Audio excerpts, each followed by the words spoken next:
Get it! Alright, cool. Yo, what's up, family? It's your boy, the Fisherman, coming to you on a Shine Love podcast. What's up, girl? Hey. How you? I don't know why I feel like that. Nah, you good. What's up, shorty? Go ahead, tell people who we are. I'm sorry. You're giving me butterflies right now. I'm sorry. Oh, I stopped. I thought you was nervous. No. I just have butterflies right now. Alright, I'm gonna try to. Look, it's steady. Alright, what's up, fans? It's your boy, the Fishman, come to you on the Shine Love podcast. What's up, girl? Hey, babe. Yeah, I was so nervous. I don't know why, but you was giving me butterflies just now. Yeah. What? Still? Yeah. You getting butterflies too. Okay, stop it. I was turning red. No. Oh, nah, come on. Alright, come on. Let's be for real. So, yeah, welcome to the Shine Love podcast. It's your girl, Alley Cat, or Alex. Either one. Okay. Hi, how are you? I'm good. How are you? Oh, wow. No, your energy is telling Good. me. Yeah, like, I ain't never heard you say good like that. All the years I've known you, you've never said good with a you. Good. Yeah, you're that, right. That You're was right. a you in there. Yeah. I feel good because if I don't know the energy today, it just feels maybe it's like the sun is up and like, you know, I don't know. It feels really good in here. Yeah, awesome. The energy is awesome today. So It's because you here. come on. Nah, for sure. So, I mean, well, you kind of already getting us geared into our gratitude segment. So, you know, what's your piece of gratitude for this week, for this day? Okay, so actually my piece of gratitude is something that I can't really say. I made a decision. You know what the decision is. But I won't say it just yet. Gosh. But we made a decision and I made the decision. Yeah. And I'm looking forward to all the things that, you know, we have planned and all that the come things. with that. Yes. Oh, all right. What's yours? Your piece of gratitude. Mine. So, all right. This I feel like we can share this. We did intimate yoga, and I really enjoyed it. Yeah. It was really cool to bond with you in that way. And you know, intimacy in a relationship is something that we're always like, you just always have to work on. You know what I'm saying? So for me, it was just really cool to bond with you in that way. Yeah. Like, there was a part in the intimacy yoga, like you kind of have to gauge your partner on how flexible they are, how flexible they not. You know, I'm not that flexible, so she was very assuring in that space. And then another part of it, I was like, I was leading, so it just reaffirmed me as a leader and in myself and within this relationship. You know, some man shit. You know what I'm saying? But it was just really dope. It was really dope, and I was just so grateful to be able to connect with you in that way. Yeah. Yeah, for sure. Yeah, that was awesome. No, it was really awesome. Yeah. It was really dope. It's kind of like what you were saying, like gauging to see like Yeah. where you can give, where you can take. You know, we have to hold back a little bit and like kind of all the things we work on in a partnership. So it was a really good bonding activity, and I feel like, you know, for any people that's in relationships out there, man, definitely give it a try.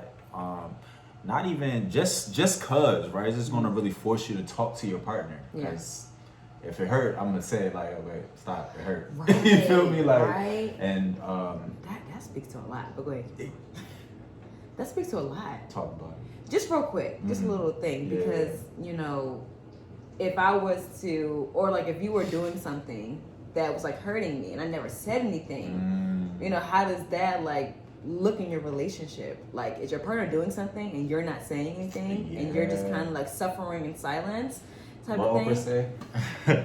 Were you silent or were you silenced, right? Like, yeah, something like that. You ain't watch. We don't watch a lot of TV, but I did catch that. Okay. Oprah said that, and I think often in relationships, there's a lot of silent voices on both ways. Right? There's a lot of men who just go through, you know, the ups and downs with their girl, but they feel like, you know, they ain't supposed to say how they feel for real. They not supposed to say like, yo, I ain't really like when you did X, or the only time they do say something, it's negative, right? Yeah. So it just forced us to be like even in that moment, I was like, yo, that felt good, right? Yeah. I didn't like that. Yes. This was cool. Like it just, I was able to really gauge how you pushed me, how you allowed me to push you in that space. And it was just yoga. You know what I mean? And I think that was like one of the cool things about it. Yeah, I'd like to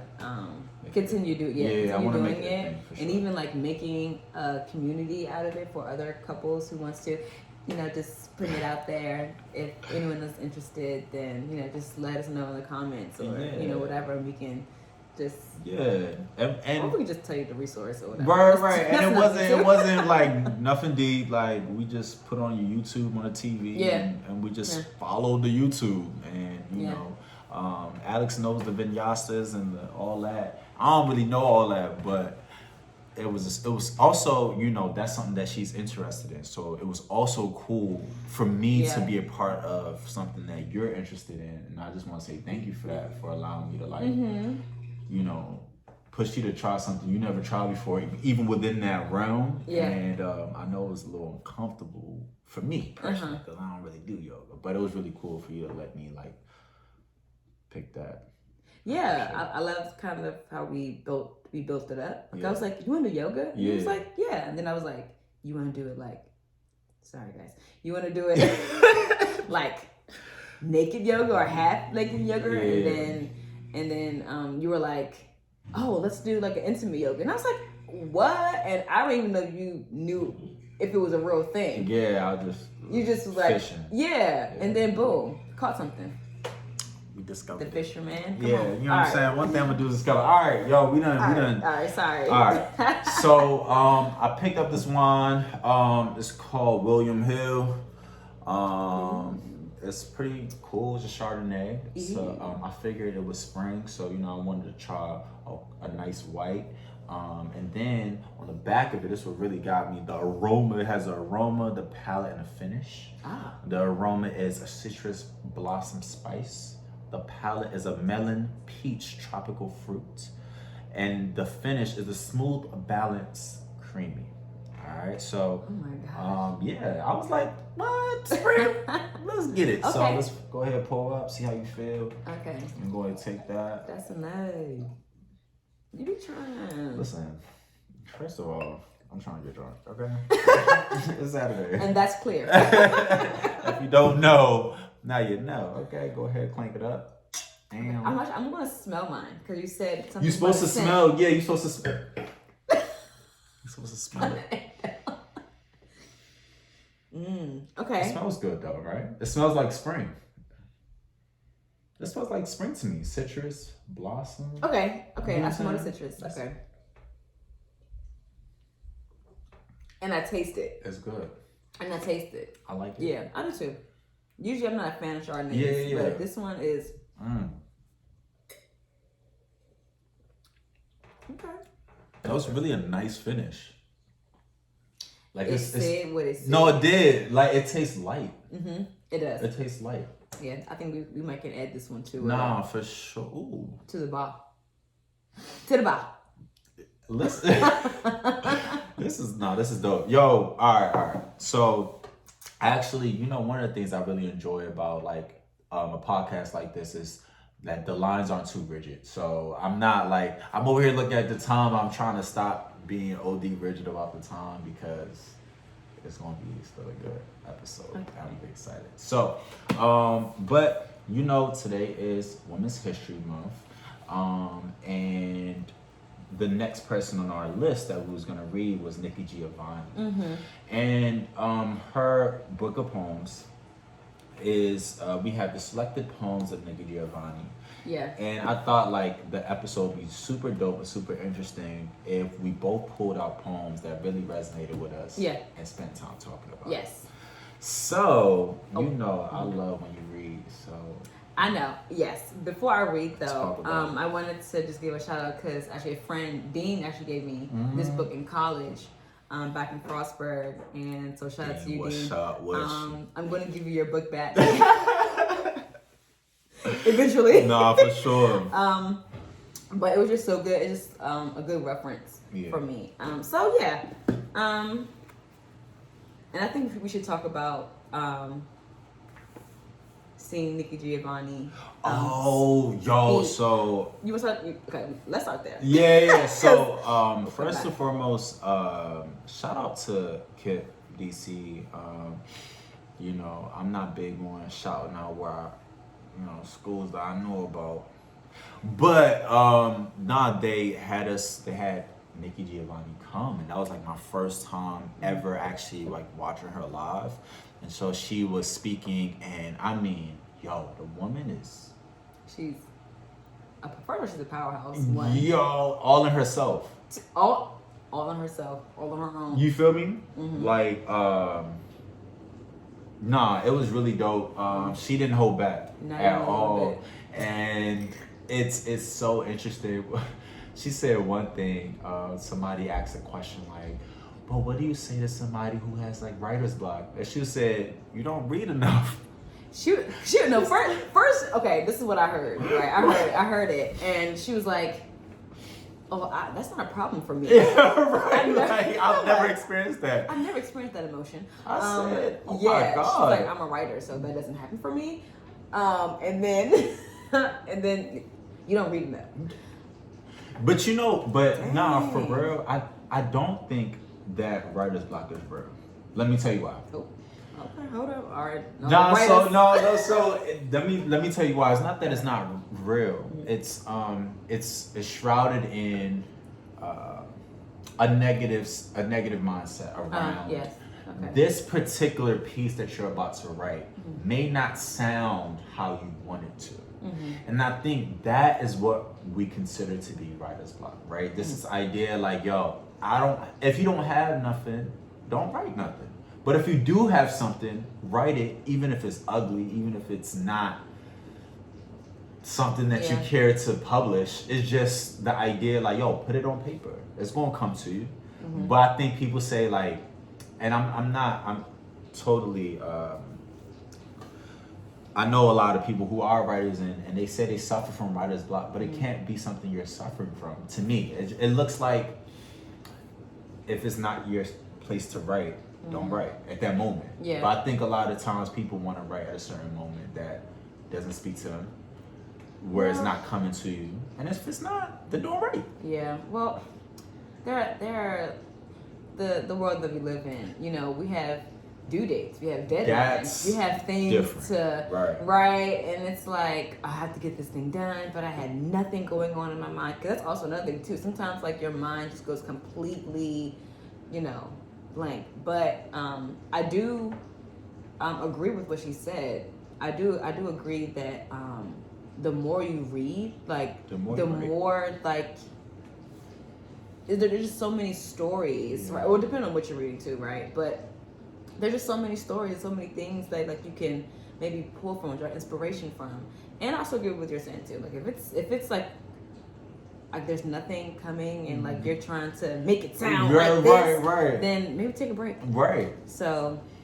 Yeah. So the reason why I said that was because I was watching this Jason Reynolds interview, and he was like, he doesn't like, the same question came up, and he was like, I write everything. Like I just write I just write. Yeah. And it doesn't look good.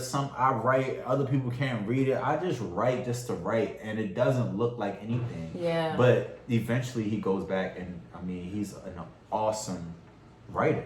You know what I'm saying? Right, so it's like, that's how. Just. Oh my gosh, this is actually what I'm going through with my thesis. Yeah. I'm like, I can't write anything down because it doesn't sound like my voice, or it's not gonna. Stop looking like that. Don't look at me like that. Okay? I know. But, my professors are like, just write it down. Yeah. Even if it makes no sense. No sense to you. Even if the sentences are not even. Sentencing. Yeah. But, right, exactly. Right. Just put something down so that we can work with that. Exactly. We can't work with nothing. I tell my kids that all the time. Yeah. I can't work with nothing. I can't. You ain't did no work. How am I work with it? What am I gonna do? You ain't did no work. You ain't did no work. You asked for extra credit. Extra credit. Kids, stop asking your teachers for extra credit. You ain't did no work.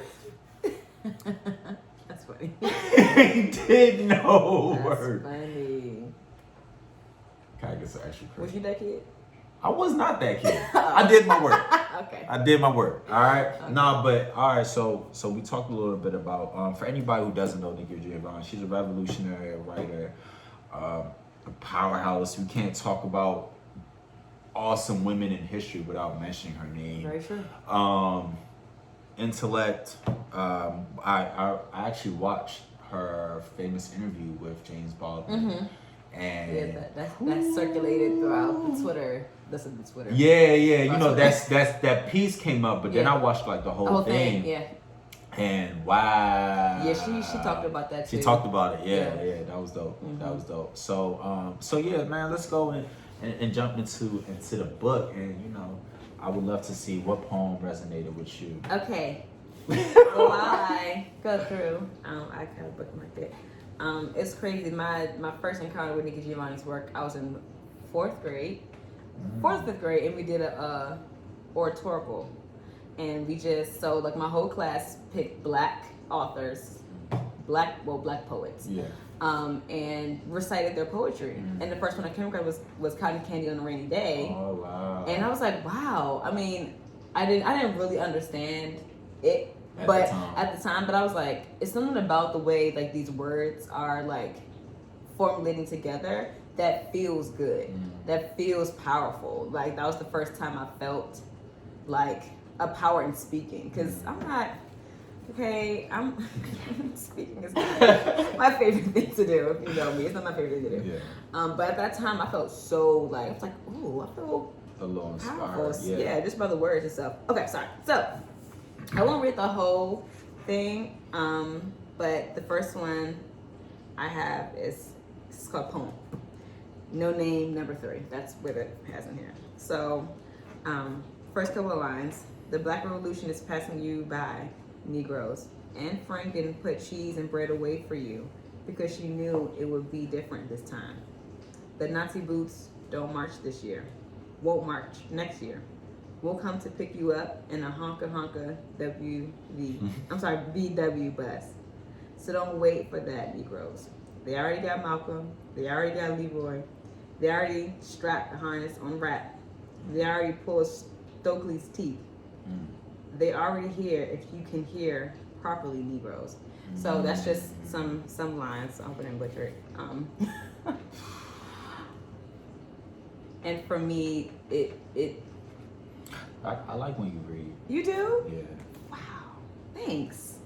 No problem. Yeah. You're good. But okay, so wow. I have some thoughts personally, but I'm gonna let you go first. Like just reading that, what came up for you? Why that poem? Yeah. This poem has also kind of stuck with me since the murder of George Floyd that summer. Yeah. Well, wow, it better be like last summer, right? Like so, like last summer, and I thought about like how action needs to be done. Like we have to pay attention and we have to act. And I think we can say the words, we can say and do, like, you know what I'm saying? But if we're not doing anything, then it's like, it feels like life is kind of passing me by. Like life is kind of like doing to you. You are not doing it. So like, yeah, you know, I'm gonna take that and I'm gonna apply it to just like everything, right? Because I really feel like people let life take them wherever life takes them. And it's one thing to say, okay, like I'm just gonna go where life takes me, right? But when you're there, you're impactful. People know you at every place that you've been, right? Like, you know, I've been to New York. I got friends in New York. I got a family unit in New York, I consider, right? I've come back to DC. I have my own family unit out here. I got everywhere I've been, I've made sure that my presence was felt. And what I see, what I notice, because I think this poem is like, yes, it's speaking to a revolution, but I feel like it's just speaking to us as people. Yeah. And how conditioned we are to not act. How conditioned we are to kind of sit and wait for somebody else to tell us, like, yo, all right, you're free now. Yeah. It's like, that ain't about to happen. What you mean? Yeah. You feel like, it's like you're telling somebody else how you should live life. I'm like, yo, I already understand principles. I have principles within me that does not allow me to operate in certain ways, right? Like, there's already a principle within me that's that shall not kill, so I ain't gonna kill nobody. Like, that's just, I'm not gonna bend on my morals about that. You know what I'm saying? That should not steal. All right, cool, I ain't gonna steal nothing. That, like, granted, yes, we're getting from these books and these doctrines, but within me, it doesn't feel right to do those things. Right. It feels like I go against my natural self, my in tune self whenever I go against myself. I honestly think, like, to take it spiritually, a sin is anything that you do that goes against yourself. You feel me? If you say, like, yo, I'm about to, like, do X, Y, and Z, you don't do it, you're sinning against yourself. You sinning against yourself. You're making a promise to yourself that you couldn't keep. Yeah. You feel me? So how can you now expect other people to hold their end of the bargain? Yeah. It's like, you ain't even. Gotta respect yourself. You ain't even. Gotta do the first thing. Yeah. But your own goals, your own hopes, your own aspirations, right? But that's and I think that's the biggest. I don't even know if I want to say this, but this is like the biggest triumph in colonization. It's like, let me go ahead and take away, your ability to tap in to those morals that are within you. Yeah. Let me go ahead and confuse you a little bit so you act on behalf of the West or whatever. Yeah. Like, this way of living that is probably contradictory to how you really want to move. Right. Like, because when I think about that, I even think about writer's block. Yeah. Right, like, just to take it to that, because that's relevant to the conversation, right? The writer's block looked like you had a due date, and because you had a due date, you were forced to perform. Oh. Right? And I think Black people in general, I only speak for, I speak for Black people because that's just what I know, right? We're always forced to perform. And when it gets to a point where we no longer wish to perform, that is when we deteriorate. That's when we get sick and all that, because you can't, you know what I'm saying? You can't just perform on cue. That's not how the world works. All I mean, that time. applies to any human, honestly. Time of time. Yeah, but that's really, to me, where, like, any block stems from. Anything that goes against. I think that's where it stems from, because it's like, how you just going? You can't just jump because I said so. It don't work. Yeah, it don't work like that. You can't just put limits on me that I ain't put on myself. It don't. You feel me? So when you have a due date, and it's not just a due date, like, for anybody who's just harping on that idea, you can create due dates for yourself, right? It's just this idea that you cannot orchestrate your life in the way, in a manner in which you want to. Yeah. You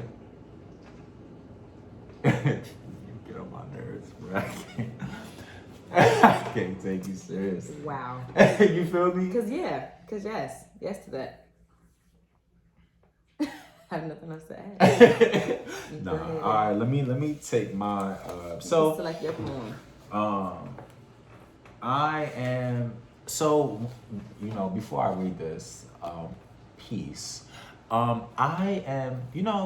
There's surviving vegan, and, like, there's a surviving intellect. So that's what I consider myself, a surviving intellect. Because, not for real. Because I'm learning as I'm going. And I'm learning every day. I choose to learn every day. As an educator, I think that's one of my... I hope so. Yeah. No, but, like, I'm purposely learning every day. So I want to also put this out there. Like, y'all, when I was a kid, I hated reading. Like, I hated reading. Like, I hated everything associated with reading. To me, reading was seen as a punishment. I did when I got in trouble. You feel me? So until I got older, I started liking to read.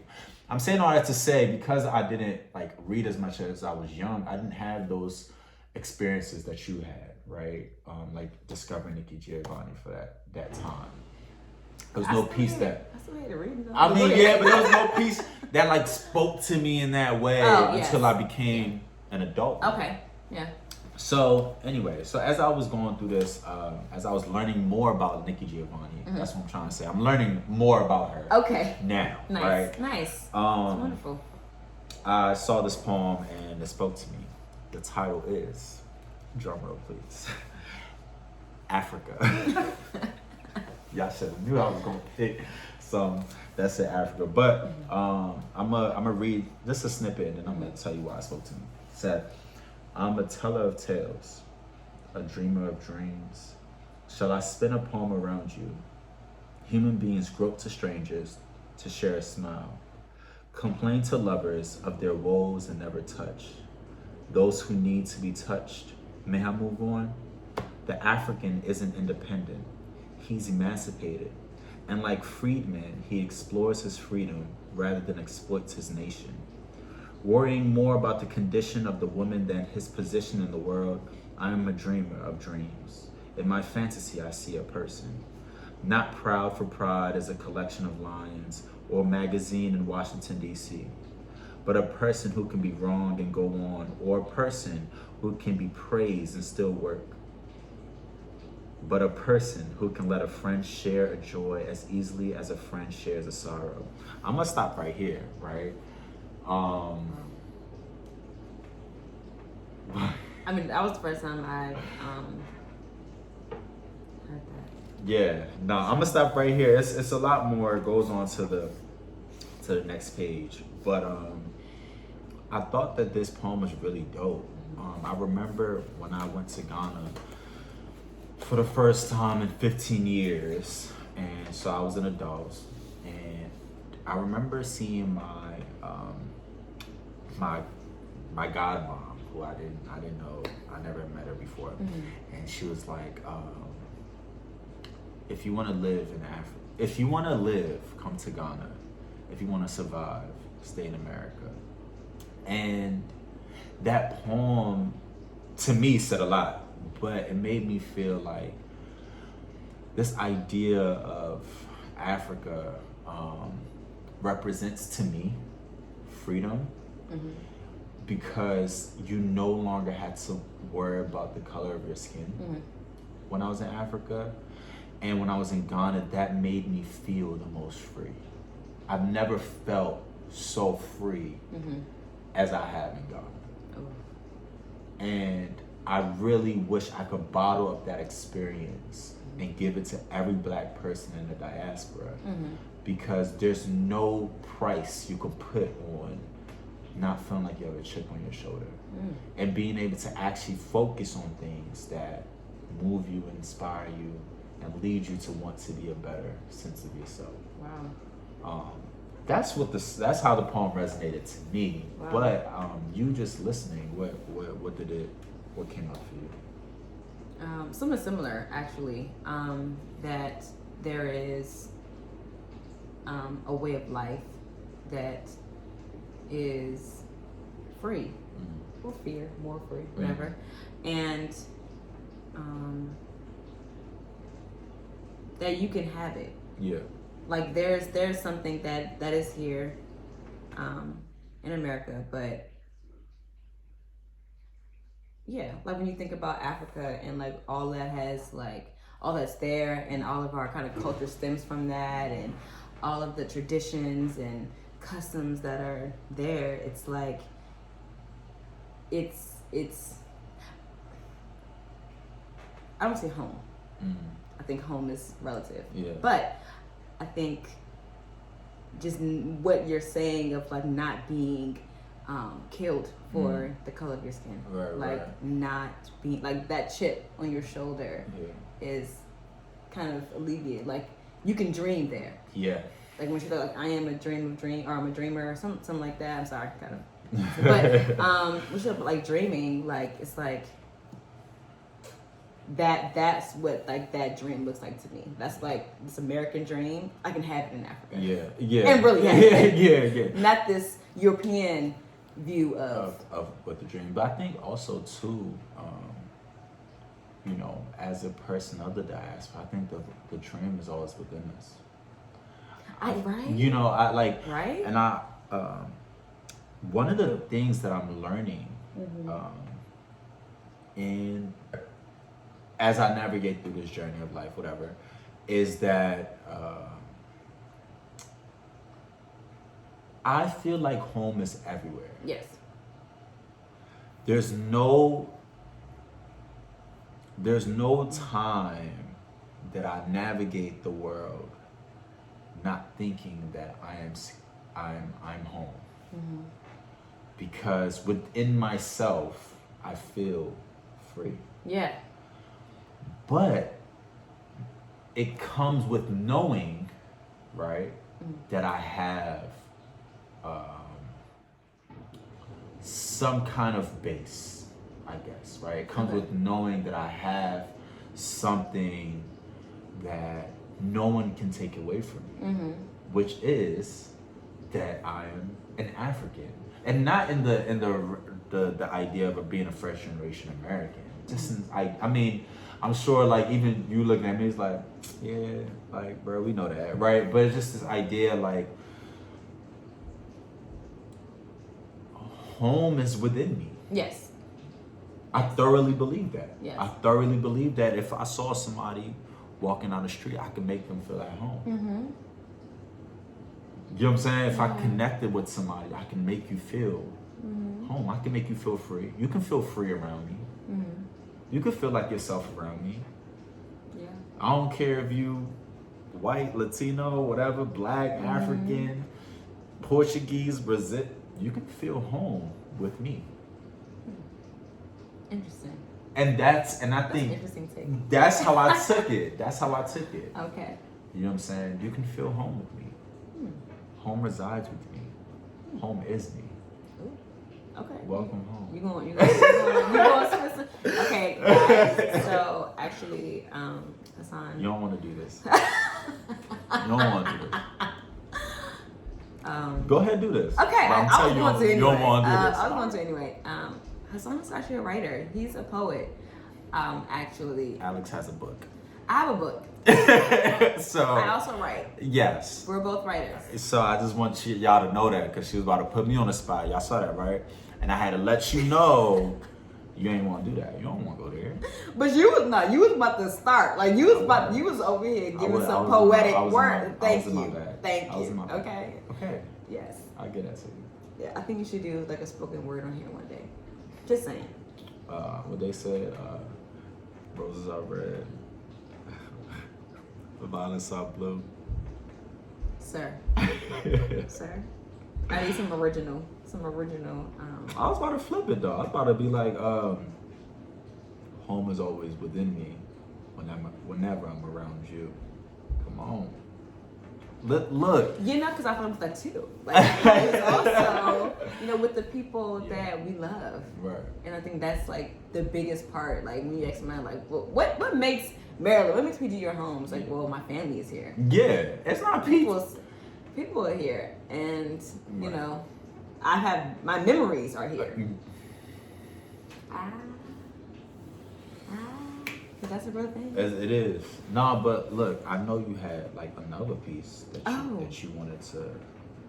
Thanks. We could talk. We could just talk. Yeah. So we really do this. We just record. I know. A portion of our day to. I know. To sell. And this is actually like one of my favorite poems. Oh, I'm glad we hang on this one. I'm glad. It's like my favorite. And like I want to like read the whole thing. I won't. But I want to, but I won't. Watch people ask us like, yo, next time can y'all read the whole thing? The whole thing? No, for sure. But you can find it. Right? So, and I think it's crazy because my book is Love, Seduction, and Warfare. And the name of this poem is Seduction. Okay. One day, you're going to walk in this house and I'm going to have on a long African gown. You'll sit down and say, the black and I'm going to take one arm out. Then you, not noticing me at all, will say, "What about this, brother?" And I'm going to be slipping it over my head, and you'll rap on about the revolution while I rest your hand against my stomach. You'll go on, as you always do, saying, "I just can't dig," while I'm moving your hand up and down. And I'll be taking your dashiki off. Then you'll say, "What we really need," and I'll be licking your arm. And the way I see it, we ought to, and unbuckling your pants. And what about the situation? And taking your shoes off. Then you'll notice your state of undress. And knowing you, you'll just say, "Nikki, isn't this counter-revolutionary?" I read the whole thing, guys. I'm so sorry. I read the whole thing because I feel like you can't cut this off, like, to me. And it just... You know what made me think of, like, just now, after saying Judas and the Black Messiah? That made me think about that a little bit. Yeah. That made me think about that just a little bit. Wow. Life imitates art. That was dope. Yeah. Damn, that was good. I low-key want to edit on that. Okay. That was hard. Okay. All right, so you know what? I think we're going to have a topic on intimacy and seduction coming later. So Yeah. I think we should end it there. We should end it there? Yeah. Well, listen, let us know what y'all think. Yes. Y'all think we should end it there? No, we gotta do it. But I am curious of what are your thoughts around the poem and kind of about like love and revolution or just like how do we find love and seduction and making love and all of these things when we're like so like engulfed in something, because that's I think a part of it too. Is like, I mean, it's a little layered, but you know, she's talking about like, yo, like we still got to get it on, you know, and he's like, but we got this, that, and things. So how do we find love within the things that we do? So I'm gonna tie it up like this: how do we find love in this war? Right, and the war could be that was good. The war could be anything. So it could be the war on your goals, the war on your aspirations, whatever you're fighting. Yeah. Right. How do you find love within them? Yo, thank y'all for rocking with us, man. Once again, it's the Fisherman coming at you on Sean Love Podcast and my lovely co-host. Alley Cat. So, thank y'all. Yeah, man. Thank y'all for listening. I hope y'all enjoyed the conversation with that. Peace.